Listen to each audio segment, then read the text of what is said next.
Chicos, ¿qué tal? ¿Cómo están? Vamos a retomar el cursado de la materia de procedimientos técnicos normatizados, ¿sí? Que es la materia que ustedes tienen en segundo año y que está unificada para lo que antes eran procedimientos técnicos normatizados 1 y 2. Vamos a tratar de ir un poquito rápido porque nos quedan, al ser unificadas las dos materias, eh, el temario es muy amplio y el segundo cuatrimestre es más corto, siempre, por lo tanto tendremos que hacer un poquito más rápido el cursado en la medida de lo posible. Por lo tanto, hoy vamos a continuar con un tema que se llama electroseparaciones, ¿sí? Que es una técnica que fundamentalmente se utiliza en el laboratorio, en el laboratorio, se utiliza fundamentalmente para poder hacer una determinación en el laboratorio de rutina que se denomina proteinograma. Asimismo, existen otras técnicas, ¿sí?, que utilizan el mismo principio, que se llaman lipidogramas, se llaman uroproteinogramas, ¿sí? Después también se pueden hacer proteinogramas de hemoglobina, de las proteínas que tiene la sangre, ¿sí? Perdón, de la hemoglobina, de clasificación de las hemoglobinas, para determinar otro tipo de patología. Entonces vamos a partir con los conocimientos básicos. Les voy a dar, ya que tenemos poco tiempo, les voy a dar los pantallazos en esta clase informativa, que vendría a ser la que tendríamos que haber dado en persona, ¿sí? Una clase explicativa. Y después les voy a agregar el PowerPoint también a la página de la Cruz, ¿sí? Y entonces ustedes ahí van a poder ver con mayor detenimiento las cosas que yo les voy diciendo aquí, y si por ahí tienen que sacarse dudas también pueden hacerlo, ¿sí? Entonces, vamos con electroforesis. Para aquellos que han estudiado bioquímica, ¿sí? Quizás ya la dieron y tienen algún tipo de concepto al respecto, o a lo mejor vieron una reacción que se llama de tipo redox, ¿sí? O de reducción-oxidación. Bueno, esto es parecido porque utilizan dos bornes, dos terminales hacia las cuales se desplazan o desde las cuales se desplazan los electrodos, ¿sí? Pero en este caso los nombres son inversos y veremos a continuación. Entonces, ¿qué es la electroforesis? Es una técnica de separación, básicamente, que se basa en ¿qué? En la aplicación de un campo eléctrico a una solución que va a tener en su seno una muestra y va a producirse una movilidad de las partículas cargadas. ¿Sí? Fue un descubrimiento de este señor, de Arne Tiselius, ¿sí?, que le valió el premio Nobel en 1948. ¿Qué más podría decirle de acá? Bueno, que se aplica a la separación de aniones, de cationes inorgánicos, aminoácidos, fármacos, vitaminas, carbohidratos, péptidos, proteínas, ácidos nucleicos, etc. Y también en la secuenciación de ADN, donde van a ver que tiene una particularidad el dispositivo en sí que se utiliza para lo propio. Entonces, dijimos que es una técnica de separación que se basa en la movilidad de partículas cargadas, ¿sí?, en una solución a la cual se le aplica un campo eléctrico. Por lo tanto, el medio de separación que va a ser un medio tamponado, o lo que se conoce como buffer, ¿sí?, que es un medio que amortigua las eléctricas, perdón, amortigua los protones básicamente, y por lo tanto las cargas eléctricas de las partículas. Ahora, ¿qué es lo que va a hacer ese medio tamponado? Va a permitir que la corriente eléctrica se mantenga y se conduzca y haga un circuito, ¿sí? Y va a controlar la carga eléctrica de las partículas. ¿El campo eléctrico qué es? ¿Se acuerdan que habíamos visto que había un campo eléctrico y un campo magnético que en el desplazamiento de la luz, si uno se ponía a 90 grados, podía estar actuando esos electrones, ese paquete de electrones o fotones, podrían estar actuando en el campo eléctrico, mientras que si rotaban a 90 grados, podían desplazarse en el campo magnético. ¿Sí? Acá lo que a nosotros nos interesa es la aplicación de una ley de física que se llama la ley de Ohm, ¿sí? En la cual nos dice que el voltaje, ¿sí?, aplicado va a ser igual a la intensidad de la corriente por la resistencia que tenga ese material a la corriente. ¿Sí? Lo que nos vamos a medir básicamente, lo que vamos a aplicar, mejor dicho, es un voltaje. ¿Sí? Básicamente. ¿Estamos? Entonces, acá viene lo que yo le decía hoy. Cuando nosotros tratamos de aplicar la electroforesis, que es la técnica esta de la que vamos a hablar, de que estamos hablando, para separar y analizar moléculas, las cuales, como les había dicho, pueden ser proteínas, ADN o ARN. ¿Qué es lo que voy a tener? Voy a tener un medio tamponado, ¿sí? Un medio tamponado, que sería este medio líquido que está aquí. En este caso, estamos hablando de una electroforesis en la cual en el medio tamponado están disueltas las partículas que yo quiero separar. Por lo tanto, a ese medio tamponado que me sirve de vehículo para las partículas, le voy a aplicar 2 electrodos, ¿sí? A los cuales le voy a unir luego una fuente eléctrica que va a hacer que esto cierre el circuito y que pueda circular el electrodo a través de los electrodos, perdón, que pueda cerrar el circuito y puedan migrar o puedan circular los electrones, perdón, a través de los electrodos y la fuente. ¿Estamos? Si recordamos los que vimos alguna vez bioquímica, en la aplicación de la reacción redox, ¿sí? En la reacción redox, el cátodo tenía un signo positivo, mientras que el ánodo tenía un signo negativo. Bueno, en este caso vamos a tener de diferentes signos, tanto del cátodo como el ánodo. ¿Por qué? Porque el cátodo, ¿sí?, ¿qué es lo que va a tener? Va a tener va a ser un polo negativo, porque a él van a migrar los cationes. ¿Estamos? Entonces acuérdense, va a tener en este caso, va a ser un polo negativo, porque van a migrar a él los cationes. ¿Estamos? Mientras que el ánodo va a tener un signo positivo. ¿Por qué? Porque van a migrar hacia él, ¿quiénes? Los aniones. ¿Estamos?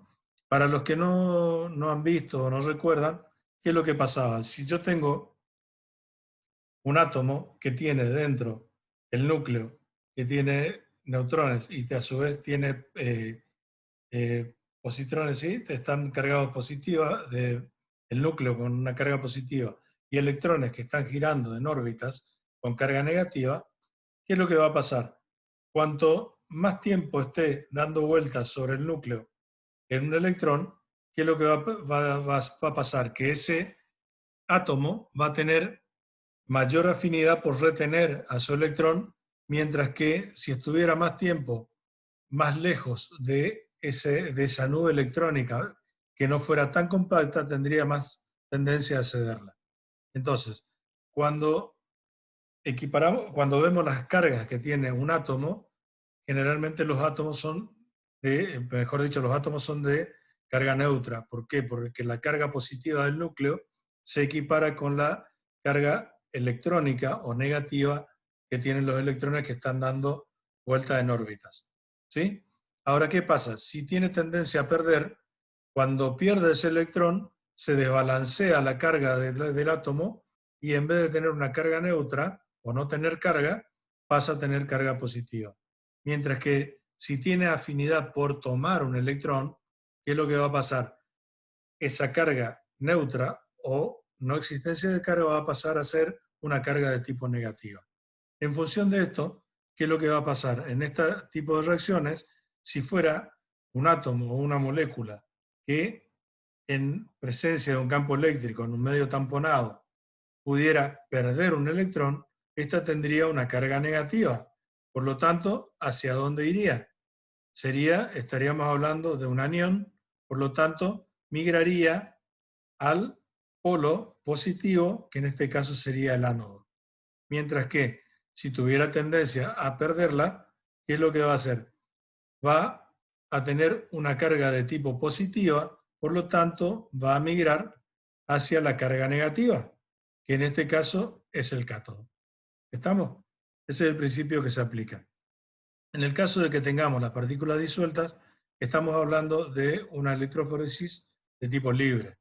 Por lo tanto, las moléculas están en disolución y es una técnica que tiene poca resolución para separar los compuestos que forman parte de una mezcla. Ahora, lo que más se utiliza son más se utiliza es la electroforesis de zona, en la cual se utiliza un soporte sólido, ¿sí?, que retiene la molécula y tiene un elevado poder de resolución o de separación. Entonces, ¿cuál es el fundamento de la electroforesis? Estudiar la migración de las partículas coloidales en el seno de un campo eléctrico. Separa los diferentes elementos que componen una mezcla compleja en función de la carga eléctrica de los mismos. Este es un ejemplo muy, muy burdo, ¿sí?, para primaria, en el cual, ¿qué pasa? Si tenemos una mezcla fuera de componentes de diferentes colores, cuando le aplico el campo eléctrico o la electroforesis, se separan en sus diferentes cargas, ¿sí? ¿En función de qué? En función de la carga que tenga cada compuesto una vez que le aplico el campo eléctrico, ¿sí? Entonces, cuanto más electronegativa sea, ¿qué va a pasar? Cuanto más electronegativa sea, perdón, de mayor manera van a migrar ¿hacia dónde? Hacia el polo positivo. Que, acuérdense, el polo positivo, ¿cuál era? Acá para que refresque la memoria. El polo positivo, ¿sí?, era el ánodo, o sea, hacia él migran, ¿sí? Y las que sean menos electronegativas quedarán más cerca del cátodo, por lo tanto, migrarán menos.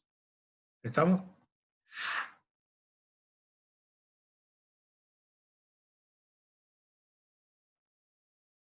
Fíjense, esta es una característica que se hace, generalmente lo que se suele utilizar es un portaobjeto, ¿sí? Y encima de él se utilizan un gel, ¿sí?, y en el cual se hace la siembra en este lado.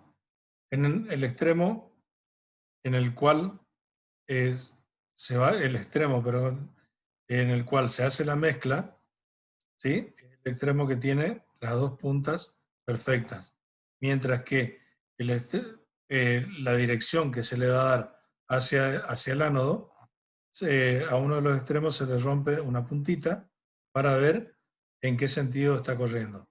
¿Qué pasa? Le rompo la puntita izquierda para saber que después de haber hecho la mezcla, perdón, de haber hecho la siembra, yo estoy sabiendo que ese portaobjeto está hacia arriba, ¿sí?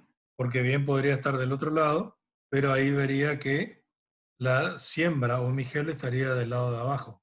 Por lo tanto, no podría realizar la determinación de la forma correcta. Ahora, esos son detalles técnicos, que después, cuando ustedes vean o hagan esta técnica, se van a dar cuenta de lo que les digo. Entonces, la movilidad de la molécula se genera por unidad de campo eléctrico, ¿sí? Por lo tanto, va a tener importancia el campo eléctrico que yo le aplique, ¿sí? También va a tener importancia el medio tamponado que yo utilice. Por lo tanto, son dos variables que tengo que tener en cuenta cuando voy a hacer una migración de tipo electroforética. Bueno, que muevo un poquito acá, entonces no da la luz cuando me toma a mí la cámara.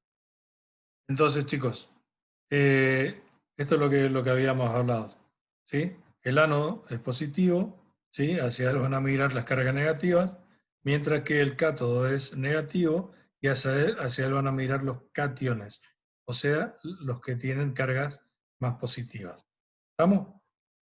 Eh, se mide también esta técnica por la movilidad electroforética efectiva, pero no me interesa que sepan eso, ¿sí? Me interesa que sepan más el concepto de esta técnica. Entonces, la velocidad con que se mueve la partícula, ¿de qué van a depender? Van a depender de la carga de que tengan las mismas, o sea, la electronegatividad que tengan cada una, de la intensidad del campo eléctrico que yo le esté aplicando y del coeficiente de fricción que tengan las moléculas con el medio. Es decir, la capacidad de dejarse arrastrar, ¿sí? O de resistirse al movimiento que tenga el líquido en el medio del campo eléctrico que le estoy aplicando. ¿Qué tipo de electroforesis conocemos? Habíamos hablado hoy de la libre, ¿sí? En la cual los componentes están disueltos, ¿sí? Que tiene poco poder resolutivo, habíamos dicho. Otra que es sobre soporte, que puede ser de tipo de papel, acetato de celulosa, que es uno que se ocupa mucho, y también un soporte que ya viene preparado, que es el gel de poliacrilamida, el que más se utiliza y comúnmente se utiliza, ¿sí? Ahora vamos a ver fotos de eso. ¿Cuáles son las aplicaciones? Fíjense, podemos fraccionar las hemoglobinas, entonces podemos ver si existe algún problema de tipo eh, sanguíneo, por ejemplo, para la determinación de ciertas hemoglobinas que producen un cierto tipo de anemias, ¿sí?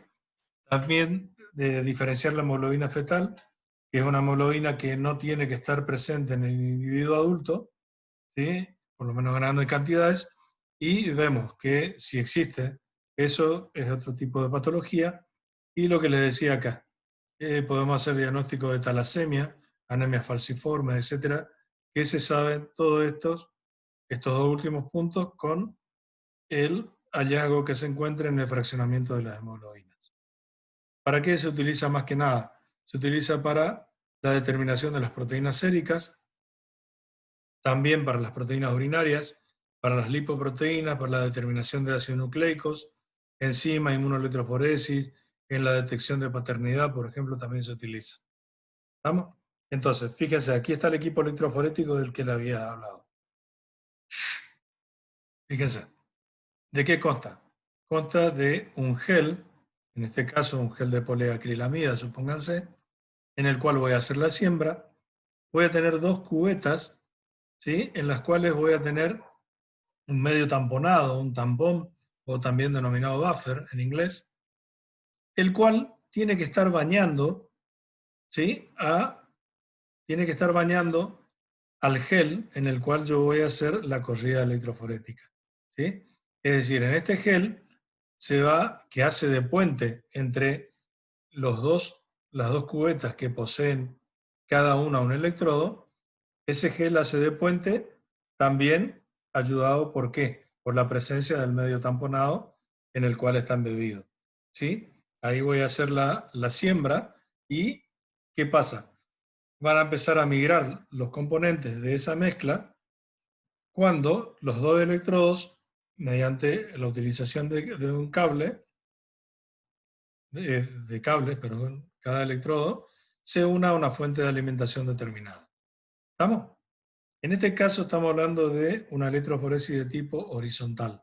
Mientras que en la vertical, fíjense, voy a tener una cubeta, arriba voy a tener un gel, ¿sí? En el cual hago la siembra, que va a estar de forma vertical, ¿sí? Y debajo va a estar otra cubeta en donde voy a tener, en este caso, el ánodo, por ejemplo. Entonces, ¿qué pasa? En la parte de arriba voy a hacer la siembra. Estos orificios que tienen acá, perdón, estas hendiduras, son donde voy a hacer la siembra de cada muestra, ¿sí? Y el gel va a estar embebido en ambas soluciones. ¿Estamos? Conecto el electrodo, le doy las condiciones de voltaje y de tiempo que tienen que tener esta determinación y se produce la separación. Esta vertical se utiliza más que nada para la determinación de ADN, ¿sí? Que lo había comentado recién. Entonces, ¿qué tengo que tener en cuenta acá? El campo eléctrico, que los factores que afectan a la electroforesis, un campo eléctrico. Es esto,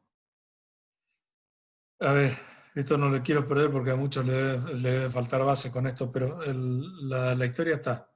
en que cada electroforesis, para cada determinación que se utilice, que yo busque, va a tener un campo eléctrico determinado que va a estar dado ¿por qué? Por un voltaje determinado, por una intensidad en amperes determinado y una resistencia en ohmios determinado. ¿Estamos? En base a eso, se va a separar en mayor o menor medida lo que a mí me interesa estudiar. La muestra. ¿Va a afectar al electroforesis? Por supuesto, porque va a tener que ver el tamaño que tengan esas partículas, las formas que tengan, ¿sí? Si son de tipo redondeadas, avanzan mejor, y fundamentalmente la carga eléctrica que tengan por la unidad de masa de esa molécula. Es decir, cuanto más electronegativas sean, más globulares sean más chiquitas, es más fácil que se trasladen hacia el polo opuesto, ¿sí? Por diferencia de carga. El tampón de la electroforesis. El tampón de la electroforesis, lo que le había dicho, es el que amortigua. ¿Qué amortigua? El pH y amortigua la fuerza iónica. ¿Estamos? Entonces, ¿qué es lo que va a hacer? El pH va a tratar de amortiguar la concentración de protones que esté siendo liberada y absorbida por las diferentes moléculas. ¿Para qué? Para que esa determinación esté estandarizada y pueda reproducirse siempre en la misma proporción, o sea, pueda reproducirse en las mismas condiciones diferentes veces. Eso sería. Y también el soporte. El soporte va a depender de qué tipo de soporte estemos hablando. Así, por ejemplo, fíjense, tienen un gel poroso que va a tener un entramado tridimensional interno por el cual pueden circular las moléculas, pero generalmente lo que tiene que hacer es impedir el paso. ¿Sí? ¿Para qué? Para que la molécula vaya sobre la superficie y entonces lo que esté en mayor juego, o sea, lo que más influya sea la diferencia de carga que existe entre las moléculas. ¿Por qué? Porque si llega a pasar por el gel y el gel tiene un poro de determinado tamaño, ya no solamente la separación se va a producir por diferencia de cargas, sino también se va a producir por diferencia de tamaño, porque las más grandes quedarán retenidas y las más chicas continuarán hasta llegar al punto más alejado de la siembra. Entonces, ¿qué tipo de soporte tenemos? Los tipos no restrictivos, los que les estoy diciendo, que no ponen, perdón, los no restrictivos que son de tipo 1, ¿sí? ¿Qué es lo que tienen estos? El poro es suficientemente grande para que todas las moléculas puedan transportarse por él. Por lo tanto, no impide un impedimento, no tiene un impedimento, por lo tanto la separación se efectúa solo por carga. Ese es el caso de la electroforesis de proteínas en acetato de celulosa, en papel, en almidón o agar.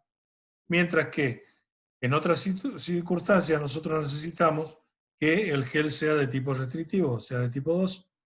El tamaño o el poro deberá ser similar a las moléculas o también a veces menor, ¿sí?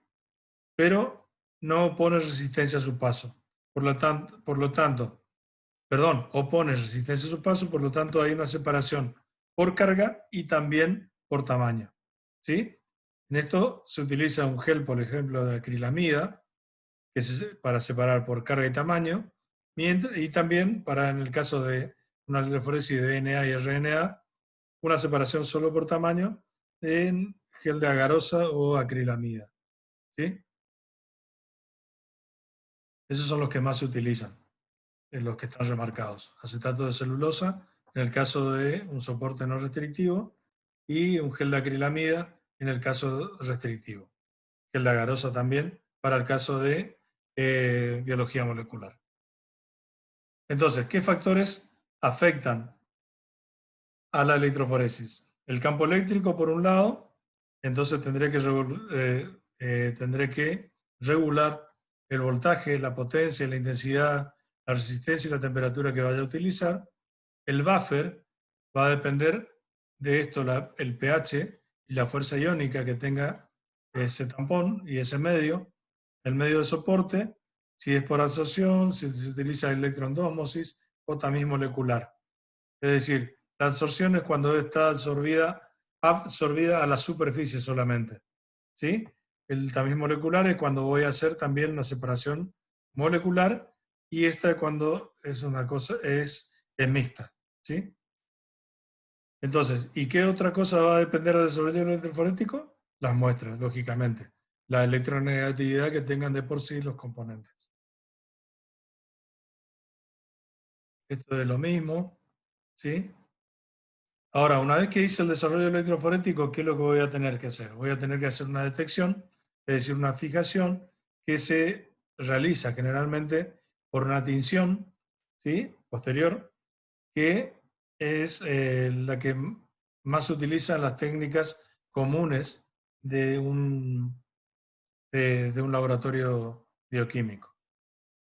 Entonces, acá le doy unos ejemplos para que ustedes tengan solamente. El amido black es uno que se utiliza, que tiñe de color negro.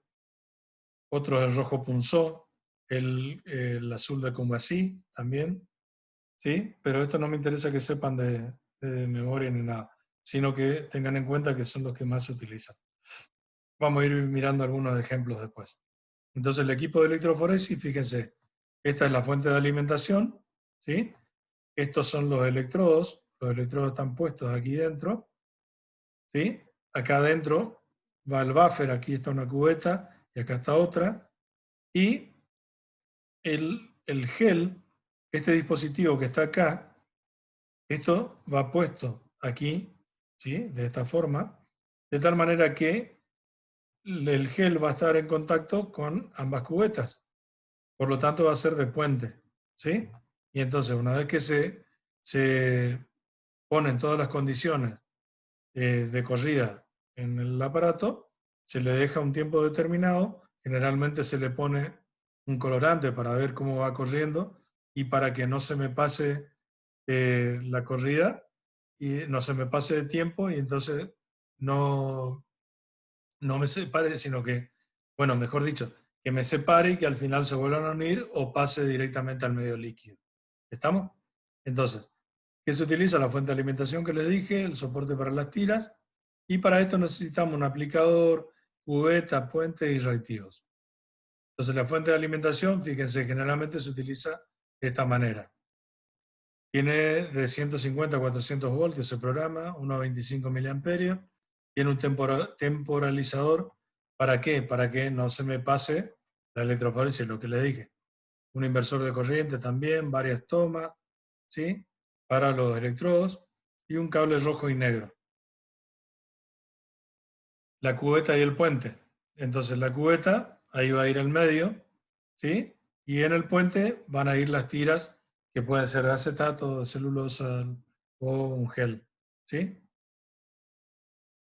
El aplicador, generalmente, este es un aplicador de tipo macro. Se utiliza generalmente para la determinación de ADN también. Y después tenemos semimicro y micro. Lo que generalmente utilizamos nosotros en un laboratorio de rutina es un capilar, ¿sí? Que es con lo que ustedes hacen el hematocrito, pero sin heparina. Entonces lo que se hace uno es tomar ese líquido o ese suero, y luego después se va sembrando por golpecitos pequeños y se va depositando en, en los lugares de siembra que tenga ese gel o ese soporte. Estas son las tiras de acetato de celulosa, generalmente conocidas como celogel. Los reactivos que trae el kit son solución tampón, un colorante y un decolorante. ¿Para qué? Para eliminar el exceso, ¿sí? O solución transparentadora también. El exceso, entonces ahí se exponen las bandas que a mí me interesa estudiar. La colocación de la tira y de la muestra era lo que les dije hoy, ¿sí? Generalmente en esta parte, en la que está intacta, se hace la siembra y se hace la corrida hacia este lado. ¿Estamos? Siempre teniendo en cuenta que el corte va a la izquierda. ¿Para qué? Para que me simbolice que eso va hacia arriba. Esto que ven acá es el puente, ¿sí? Este es un sembrador o un aplicador, pero ya les conté cómo hacemos normalmente. Esto en el caso que yo quiera hacer una determinación de hemoglobina. lo que tendría que hacer es primero hemolizar los glóbulos rojos y luego separar a los restos celulares, ¿sí? Y utilizar el sobrenadante que tendrá el hemolizado con las hemoglobinas. Esto no me interesa tanto que sepan, vamos a ir más a lo que pueden encontrarse en un laboratorio, ¿sí? Entonces, la migración, ¿cómo va a ocurrir? Vamos a aplicar el protocolo, vamos a enchufar, vamos a poner en el puente el gel que hubo de sembrar, se ponen los buffers, con las condiciones eléctricas, se conecta, se deja pasar un tiempo y se extrae. Una vez que se extrae, ¿qué pasa? Se puede colorear o ya en el sembrado se puede aplicar el colorante. ¿Estamos? Entonces, luego, ¿qué pasa? Habrá que sacar y habrá que decolorar. ¿Estamos? Fíjense, en este caso, por ejemplo, acá tienen un rojo punzó. Este probablemente sea un blue de Comasí y este un amido black. El resultado final se expresa así. Este es en el caso de rojo punzó y un azul de Comasí. Entonces, estos lugares que ustedes ven que están más oscuros, ¿sí? Ya vamos a ir viendo qué son, ¿sí? Acuérdense que esta es la carga positiva que está de este lado. Entonces, ¿qué significa? Que migró o migraron las sustancias hacia este modo, de acuerdo, hacia este lugar, de acuerdo a su mayor o menor electronegatividad. Por lo tanto, la siembra tendrá que estar por acá. ¿Sí? ¿Vamos? Entonces, en base a eso, vamos a ir viendo las diferentes fracciones que tengan. En el caso de que yo tuviera la oportunidad, puedo utilizar una cosa que se denomina densitómetro. ¿Sí? El densitómetro, ¿qué es lo que pasa? Es un aparato en el cual yo pongo y directamente me lee las bandas y me saca un número. ¿Estamos? Me saca una especie de histograma, ¿sí? En el cual me van a ir expresando cada fracción. Entonces, las proteínas plasmáticas, todos sabemos, estamos llegando ya casi al tiempo, así que a ver hasta dónde les puedo dar. La sangre que está formada, como ustedes saben, por un paquete celular o, mejor dicho, un paquete de sólido, ¿sí? Que está dado por células y elementos formes. Y una parte líquida que es el plasma. Del plasma, una vez que se deja coagular, sale el fibrinógeno y se obtiene el suero. En el suero van a estar todas las proteínas que se encuentran circulando generalmente en la sangre de una persona. Entonces, ¿qué funciones tienen las proteínas plasmáticas? De transporte, generalmente son los carriers o los transportes de un montón de sustancias. Regulación de la presión oncótica, es decir, van a regular la presión dentro de los vasos sanguíneos, ¿sí?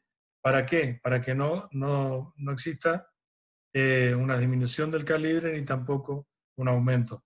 Eso sería en condiciones normales. Y también van a estar encargados de ¿qué? De la respuesta inflamatoria. ¿Estamos?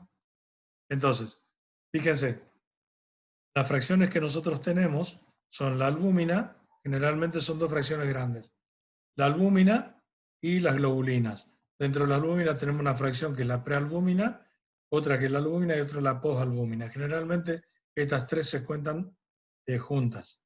Y dentro de las globulinas tenemos las gamma globulinas, beta globulinas y, perdón, alfa globulinas, beta globulinas y gamma globulinas, que son nada más y nada menos que los anticuerpos.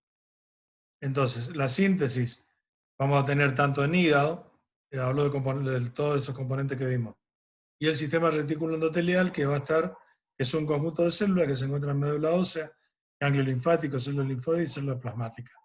Y la degradación va a estar en función del catabolismo, eso de células endoteliales, fagocitos que degraden, pérdidas por filtración glomerular en el riñón y pérdidas a través de la pared intestinal.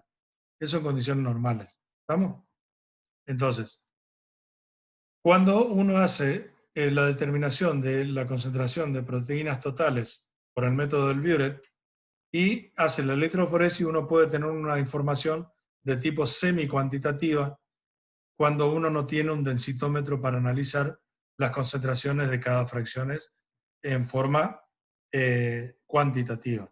Por lo tanto, utilizamos una técnica que se llama el proteinograma, que es el estudio del perfil de separación electroforética de las proteínas plasmáticas. Entonces, esto habíamos visto cómo se aplica la muestra, las dos cubetas, los electrodos, y se une a la fuente, ¿sí? Entonces, ahí se produce la migración y obtenemos la separación de varias fracciones. Y esto sí me interesa que sepan ustedes.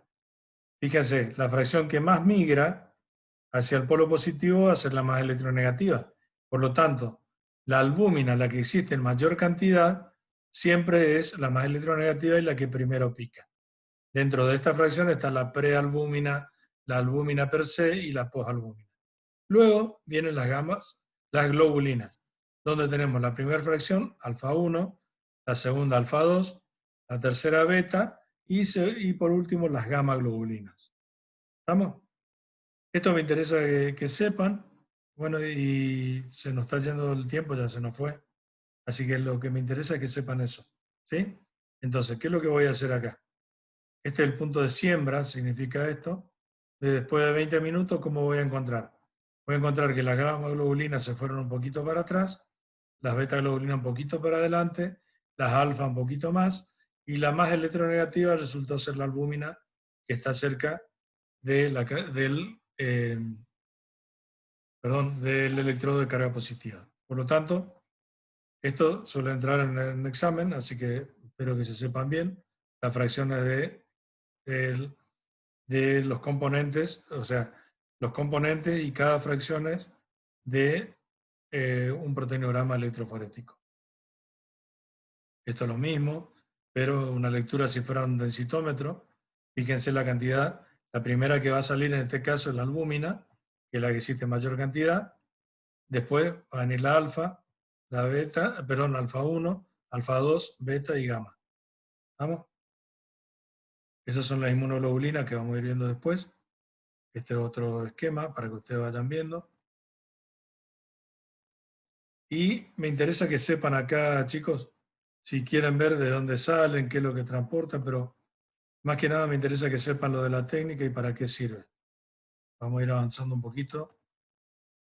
Esto es para que ustedes lo lean después, tranquilo en su casa. Los factores que afectan al proteinograma. La especie y el sexo, o sea, hay diferencias entre nosotros y otras especies y entre mujeres y varones.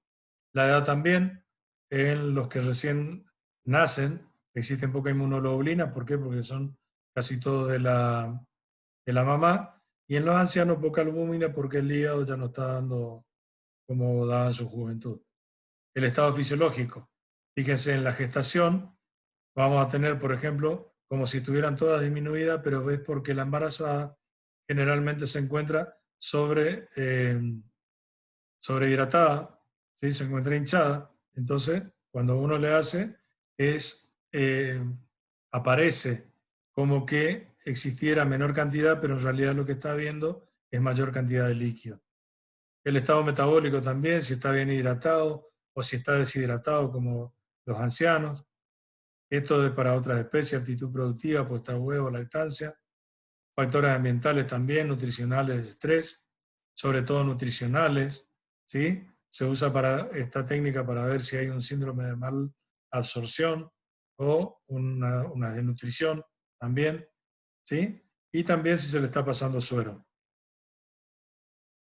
Estas son las relaciones que existen. Esperen que me interesa que vean una última cosa. Esto échenle un vistazo cuando tengan. Bueno, y estas son las patologías que existen. ¿Cuáles son las patologías que pueden producir un aumento y una disminución? Esto me gustaría que le peguen una leída y me pregunten cualquier cosa que no entiendan. ¿Sí? Estoy ya sobre estoy pasado de tiempo, pero entonces, lo último que les digo, estas son las casas, esto mírenlo, ¿sí? Y vayan googleando qué significa cada cosa y pregúntenme si acaso no entienden. Bueno, chicos, hasta acá creo que llegamos. Les mando un abrazo y nos vemos en la próxima clase.